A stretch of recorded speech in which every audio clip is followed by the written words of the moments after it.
Сәлем достар, сіздермен бірге әлем арнасы. Бүгін біз сіздерге қысы суық топ 5 астаналарды айтатын боламыз. Видео басталмас бұрын арнаға тіркеліп лайк басыңыздар. Ал ендеше біз видеомызға кеттік.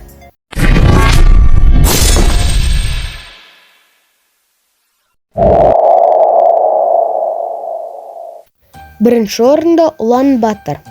Бұл Монғолияның ірі қаласы, сондай-ақ астанасы.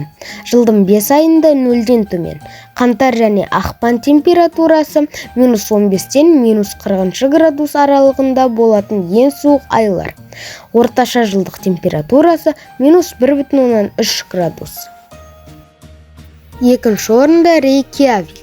Исландияның астанасы және ірі қаласы. Ол Исландияның оңтүстік-батысында Факса жағалауында орналасқан және егемен мемлекеттің әлемдегі ең солтүстік астана болып табылады.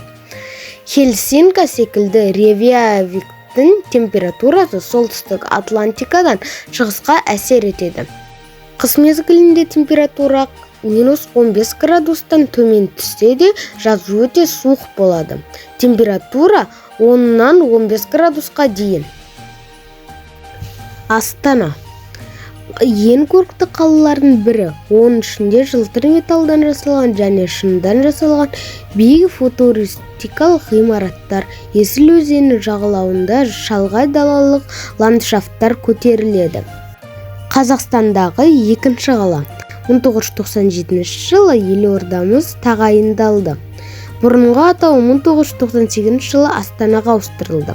Климаты өте ауыр. Қысқы температура желтоқсан айының ортасына дейін және наурыз айының ортасында -35 градус дейін төмендейді, ал кейде температура 35 градусқа жетеді.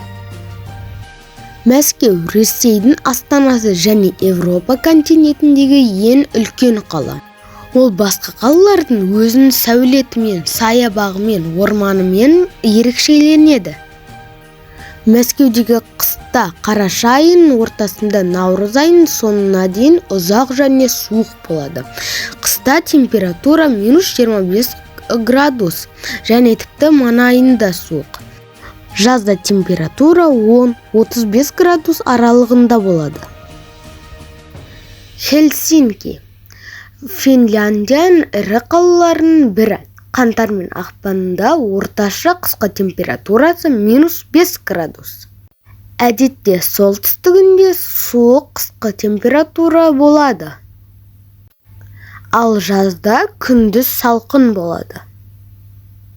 Осымен біздің видеомыз аяқталды. Видео ұнаса арнаға тіркеліп лайк басыңыздар. Сіздермен бірге болған әлем арнасы. Назарларыңызға рахмет.